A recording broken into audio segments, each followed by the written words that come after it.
It's just something that at the moment I happen to be full of. You see, every time I stand on stage, I get transported back to my 5th grade. That was the first time I ever spoke on stage. It was my middle school extempore competition, and I was so scared of what the audience would think of me that I couldn't gather the courage to face them. So for the 3 minutes that I spoke, I was just staring at the intricacies of my delicately tied shoelaces for 3 minutes. It was an embarrassing incident. It filled me with self-doubt up till here. And at least at that time, I thought I'll never ever speak on a public platform again.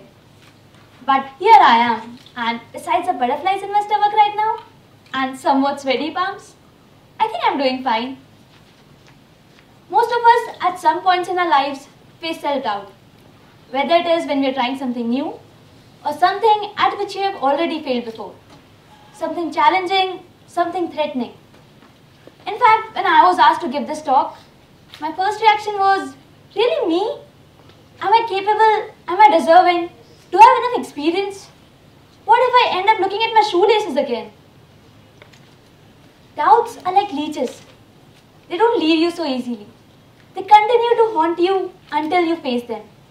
And once you do, they turn from scary looking zombies to laughable teddy bears. Self-doubt isn't associated with failure or introversion.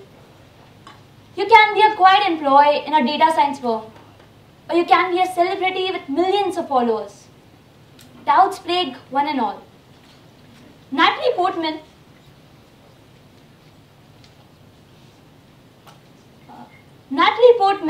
the Oscar Best Actress winner for Black Swan in 2011, said that even after winning the Oscars, she felt insecure about her own worthiness. She had acted in Star Wars before she joined Harvard to pursue her bachelor's in psychology. But it's startling what she says. She says that when I came to Harvard as a freshman in 1999, I felt like I did not belong there, like there had been some mistake. And that every time I open my mouth, I'll have to prove I'm not just a dumb actress. And this is not just her story. This story resonates with millions of other celebrities, be it actors, writers, politicians, or me, and probably even you. And today, I want to share with you 4 of my stories of these demons of doubts. My first demon was the fear of being judged.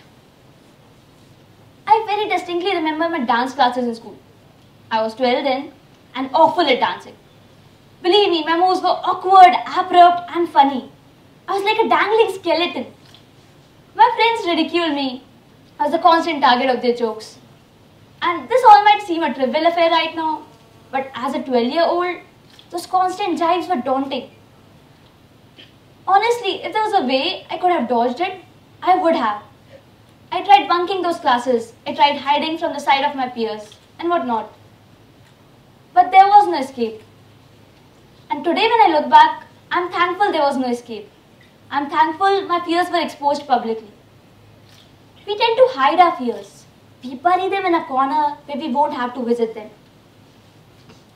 But for me, admitting to my fears, giving air to them, empowered me to deal with them. With no other way around, I started learning how to dance. And I used to be really shy, so I never practiced in public. I used to practice in front of the mirror in my dressing room.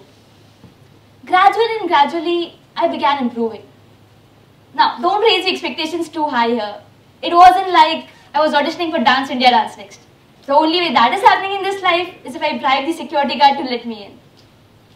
All that happened was that my moves weren't that awkward anymore. That my friends stopped mocking me. Did I succeed in the world's typical definition of success? Probably not. I won no prize, not even appreciation for that matter.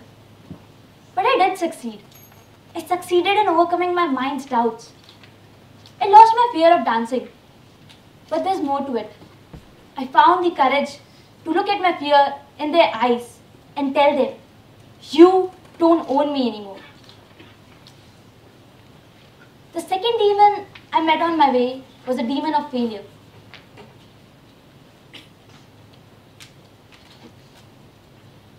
During my JEE preparation, I I was one of the best students in my school. But I had to appear for an exam called the National Exam for Physics. And almost everyone expected to get a good rank in JEE qualified for this exam. I took it for granted I'll qualify as well. But I didn't. Everyone was shocked. My batchmates, teachers, and most of all me. That failure was like a stamp to me that I can't do well in national level exams. My confidence went over years of preparation, crumbled in a moment. It's crazy, isn't it? We can have 1,000 reasons to believe ourselves. And yet, there's one incidence of failure and we are full of doubts.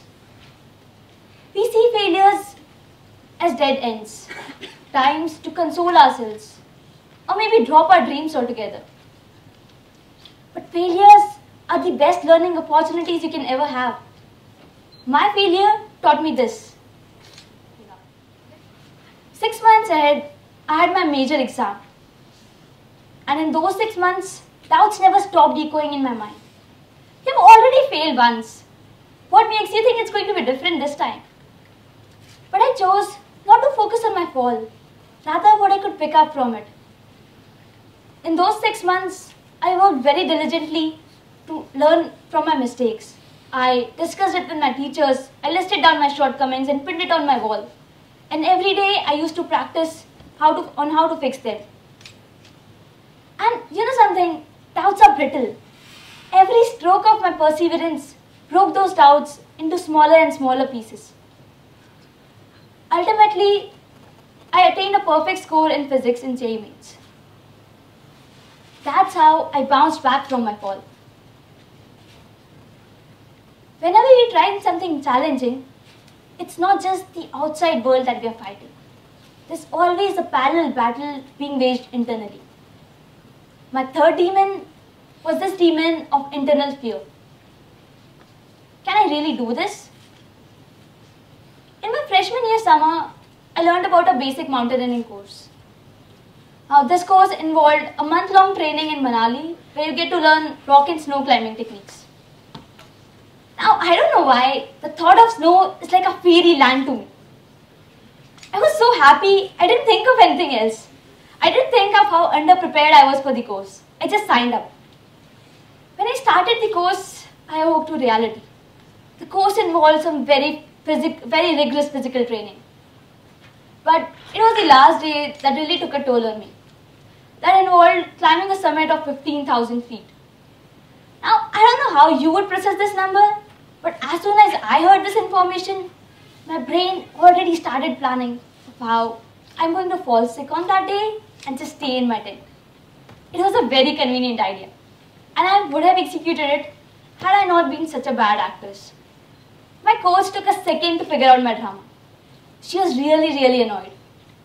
But all she said is this one thing. If you never try, how do you ever know how far you could go? And it hit me then. I had to give it a shot. So I joined the rest of the group in climbing the mountain. The trek was thoroughly exhausting. There were like 20 times when I felt I can't take a step more. And I wanted, but I didn't quit. You know, I was so determined, so courageous, so strong. Okay, fine, I'm lying. That's not the true reason. The truth is, I was out in the middle of the mountains. And had I stopped, there were no mom and dad to carry me back home. I had to go on. As I climbed, I learned two very powerful lessons of my life. First, snow isn't such a fairyland. And second, doubts only arise in your mind when you give room to them. Amidst those mountains, when I had no option but to keep trudging, the doubts that had dominated my mind at Foothill seemed to have less authority over me now. When I reached the top, it occurred to me that I had not just climbed a mountain, I had climbed my own limitations. I learned that all my limits are self-imposed. That if I set my mind to, there's nothing that I can't do. They're only my self-doubts that are inhibiting me from achieving my true potential.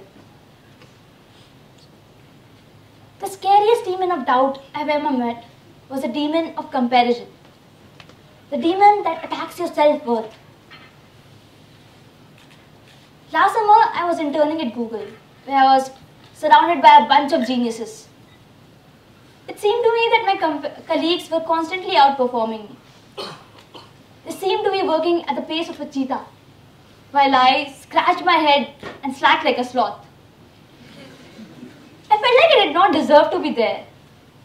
Like all my accomplishments were a result of mere luck and not any actual talent.